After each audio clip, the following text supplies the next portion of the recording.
तालिबान पाकिस्तान और चीन की तिकड़ी का जाल। काबुल से बीजिंग तक एंटी इंडिया साजिश का जाल।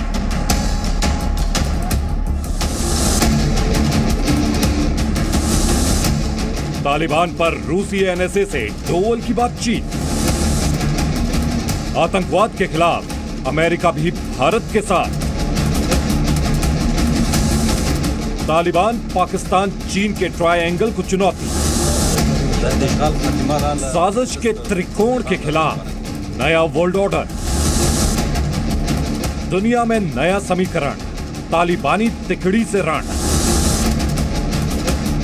भारत की अगुवाई में षड्यंत्र के गठबंधन से मुकाबला। तो पूरी दुनिया की नजरें इस वक्त अफगानिस्तान पर है, जहां तालिबान ने सरकार तो बना ली है। कल के आतंकी आज कैबिनेट में पहुंच गए, लेकिन क्या तालिबान की तिकड़ी अफगानिस्तान ही नहीं पूरी दुनिया का शक्ति संतुलन बदल सकती? तालिबानी तिकड़ी का मतलब क्या है? तिकड़ी का मतलब है तालिबान, पाकिस्तान और चीन। ये तीनों एक साथ मिलकर दांव चल रहे हैं, जिसे लेकर अमेरिका से रूस तक चिंतित है। तो क्या अफगानिस्तान के ताजा हालात से एक नया वर्ल्ड ऑर्डर देखने को मिल सकता है? आज हम इन सवालों के जवाब तलाशने की कोशिश करेंगे, लेकिन पहले हम आपको अजीत डोवल के प्लान काबुल के बारे में बताते हैं।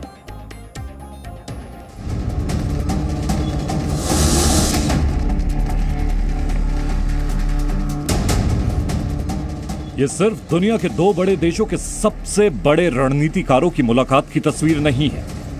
यह आतंकवाद और विस्तारवाद के खतरनाक गठजोड़ के खिलाफ एक नए वर्ल्ड ऑर्डर के आगाज की भी तस्वीर है, जिसमें एक तरफ तालिबान पाकिस्तान और चीन की तिकड़ी की साजिश है और दूसरी तरफ हैं भारत और रूस, जिन्होंने इस षड्यंत्र के त्रिकोण को नाकाम करने के लिए हाथ मिलाया है।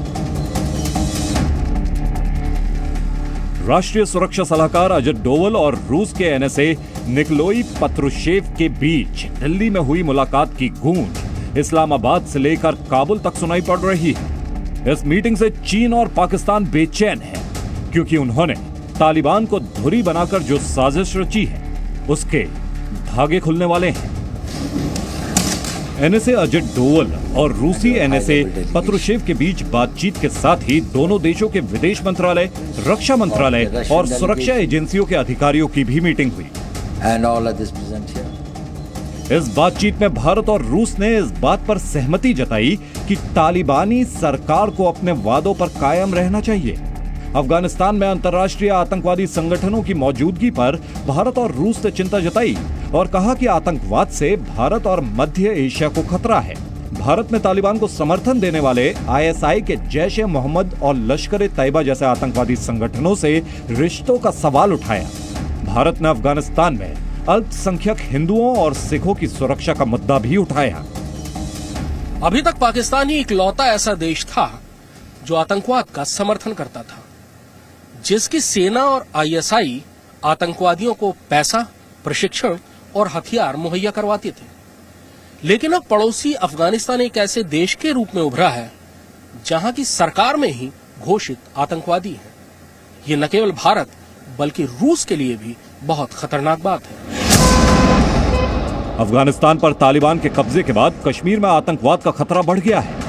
भारत का दोस्त होने के नाते रूस इसे समझता है। भारत में रूस के राजदूत ने इसे जाहिर भी किया। As far as the phenomena of terror is concerned, yes, we do share our concerns with India. There is a danger of terror of terror being spread to the Russian territory, to the territory of Kashmir, maybe. Kabul पर तालिबान के नियंत्रण के बाद भारत की सुरक्षा और खुफिया एजेंसियां ज्यादा अलर्ट पर हैं। वो हर मुमकिन कदम उठा रही हैं ताकि कश्मीर में आतंकवाद न बढ़े। लेकिन पाकिस्तान का मकसद है कि किसी तरह तालिबान के जरिए धरती की जन्नत में आतंक की आग भड़काई जाए। हमें खुद पता है, परंतु अब हमारे कुछ मित्र देश भी इस बात को बोल रहे हैं कि भारत को खतरा है। परंतु इसमें एक चीज और देखनी है रशिया ये बात कह क्यों रहा है? और वो एक कारण ये है कि रूस अब चाहता है कि भारत उसके साथ मिलकर के, क्योंकि रशिया को अपना खतरा है। देखिए, रशिया ये कह रहा है कि मेरे देश को खतरा है और कह रहा है कि भारत आपको भी खतरा है कश्मीर में।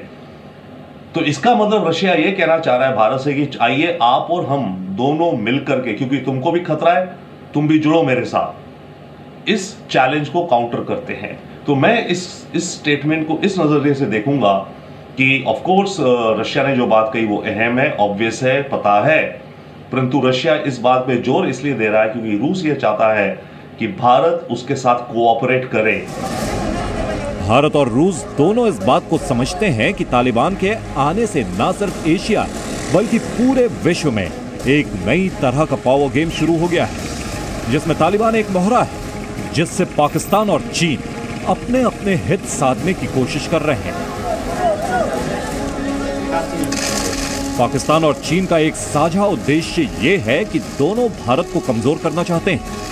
कोई इस तिकड़ी ने जो माहौल क्रिएट कर दिया है उसके चलते इस रीजन से बहुत आतंक फैलेगा। दुनिया में कहां जाएगा भी कुछ कह नहीं सकते, पहली बात।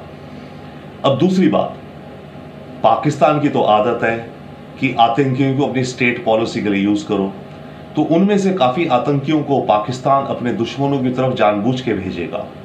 ऑफ कोर्स भारत की तरफ या किसी और देश की तरफ भी, कुछ कहा नहीं जा सकता। ईरान की तरफ पाकिस्तान भेज दे, पुश कर दे, चाइना कर दे, रूस की तरफ कर दे। चाइना का अगर गेम है, रशिया को अगर चाइना को थोड़ा काउंटर करना है, चाहे इस समय तो दोनों दोस्ती के माहौल में है, पर देखिए रियल पॉलिटिक्स में हर देश अपनी खेल खेलता है।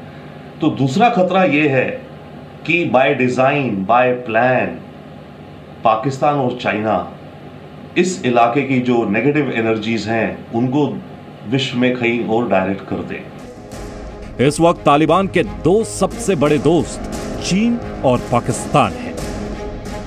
इस समय पाकिस्तान का अफगानिस्तान में इस कदर दखल है कि अफगानिस्तान में सरकार बनवाने के लिए खुद आईएसआई चीफ काबुल पहुंच गए। दूसरी तरफ तालिबान यह भी कह चुका है कि अफगानिस्तान में भारी आर्थिक संकट है और वो इससे उबरने के लिए चीन पर निर्भर है।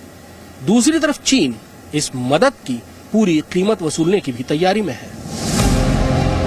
चीन का प्लान है कि वो वन बेल्ट वन रोड योजना के तहत अफगानिस्तान होते हुए मध्य एशिया के बाजारों तक पहुंचे। इतना ही नहीं, चीन ताजिकिस्तान, कजाकिस्तान और उज्बेकिस्तान के जरिए होते हुए यूरोप तक पहुंचने का मंसूबा भी बना रहा है। और इसके लिए जरूरी है कि अफगानिस्तान में चीन समर्थक सरकार हो। पाकिस्तान कश्मीर के दम तोड़ते आतंकवाद में नई जान फूंकने के लिए तालिबान का इस्तेमाल करना चाहता है, तो चीन आर्थिक और सामरिक दोनों मोर्चों पर भारत के खिलाफ साजिश का जाल बुन रहा है। यानी इस त्रिकोण में जहां एक तरफ चीन का विस्तारवाद और सैन्य महत्वाकांक्षा है, तो दूसरी ओर पाकिस्तान और तालिबान का आतंकवादी चरित्र भी शामिल है। वर्ल्ड पीस की अगर हम बात करते हैं तो ये जो जिहादी और मुजाहिदीन का सक्सेस इन्होंने दिखा दिया है, दुनिया को इंस्पायर कर दिया है। सीरिया में मिठाइयाँ बन रही हैं, यमन में बंदूक चला के सेलिब्रेशंस हो रही हैं, कहीं कुछ हो रहा है। तो इन्होंने विश्व शांति के लिए एक बहुत बड़ा खतरा और पैदा कर दिया कि ये डायरेक्टली खुद करें ना करें, बट इनडायरेक्टली कहीं भी बैठे हुए, न्यूजीलैंड में बैठे हुए, इजिप्ट में बैठे हुए, ब्राजील में बैठे हुए जो सिरफिरे हैं, जो कट्टर इस्लाम सोच वाले हैं, उन लोगों को इन्होंने जोश दिला दिया है। अफगानिस्तान में तालिबानी हुकूमत आने के बाद जो नए अंतर्राष्ट्रीय समीकरण बने हैं, उनमें भारत बहुत संभल कर कदम रख रहा है। तालिबान का रवैया अभी खुले तौर पर भारत विरोधी नहीं है, लेकिन भारत जानता है कि आईएसआई के इशारे पर चलने वाले तालिबान पर भरोसा करना संभव नहीं है। तालिबानी सरकार में हक्कानी नेटवर्क के मंत्री हैं। हक्कानी नेटवर्क काबुल में भारतीय दूतावास पर हमले में शामिल था। भारत तालिबान के अगले कदम का इंतजार कर रहा है ताकि उसके आधार पर रणनीति बनाई जा सके। भारत और रूस पुराने दोस्त रहे हैं। शीत युद्ध के जमाने से रूस ने भारत का साथ दिया है। एक बार फिर अफगानिस्तान के मसले पर दोनों के बीच तालमेल देखने को मिल रहा है। भारत की समस्या ये है कि उसके दोनों धुर दुश्मन चीन और पाकिस्तान तालिबान के साथ मिलकर काम कर रहे हैं और इस्लामी आतंकवाद का नया मसीहा तुर्की भी अब तालिबान के साथ आना चाहता है। अगर रूस भारत के साथ आ जाता है और तालिबान से दूरी बना लेता है तो ये कूटनीतिक रूप से भारत के लिए बहुत अच्छा होगा। कृष्ण मोहन मिश्रा, जी मीडिया, दिल्ली। अफगानिस्तान से अमेरिका निकला और वहां चीन ने अपनी पैठ बना ली। चीन तालिबान को आर्थिक मदद दे रहा है और बदले में चीन अफगानिस्तान को अपने विस्तारवाद का अड्डा बनाना चाहता है। जाहिर है कि अमेरिका इससे खुश नहीं। इस बीच अफगानिस्तान में तालिबानी हुकूमत ने प्रदर्शनों पर प्रतिबंध लगा दिया है, लेकिन अफगानिस्तान की बेटियां, वहां की महिलाएं झुकने के लिए तैयार नहीं।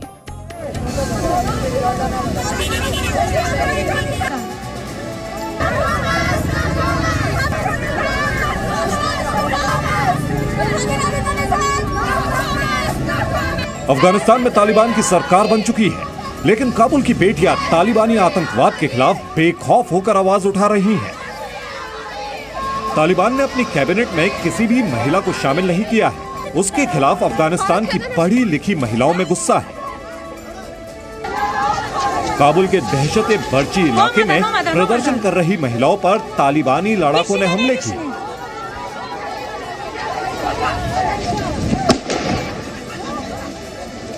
तालिबानी दुनिया के सामने मानव अधिकारों को मानने की बात करता है, लेकिन कभी वो तालिबानी महिला आंदोलनकारियों को निशाना बनाते हैं तो कभी पत्रकारों की पिटाई करते हैं।